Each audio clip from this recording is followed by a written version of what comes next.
Hey everybody, I'm Sean Walker from iTrain Hockey. Today we're doing a fun practice plan. It's called the pivot practice plan. We're focusing all on backwards to forwards and forwards to backwards pivots. This will be really good for transitional skating for players both forwards and defense, but especially defensemen when you don't want to get beat one-on-one. Maybe someone's coming in on you and they've got a lot of speed and you're skating backwards and you need to pivot to forwards. We need to learn how to be able to pivot quite quickly and keep up with their speed. Always be able to face the player and face the play. This one's a really great practice plan for that. You'll enjoy all of these drills, and I'm sure there's going to be a lot that you haven't tried before. The first one's going to be a pretty typical one-on-one scenario where I want you to start backwards and then immediately transition forwards. So what you're going to do is one backwards crossover on your right leg and then open up your hips towards that same side, and then I want you to take 2 or 3 strides. Typically, whenever I'm teaching this to a lot of players or whenever we're doing one-on-one scenarios, they might pivot to backwards, and instead of actually gaining some speed by actually thrusting, they kind of just like step as opposed to push,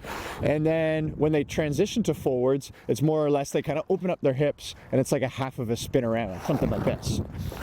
And what I want you to focus on in that transition is the T-push, pushing off your right onto your left, and then it's critical the next few steps. When you pivot to forwards, you're not done yet. You got to take 1 to 2 to 3 strides just to be able to keep up with that speed. So it looks like this.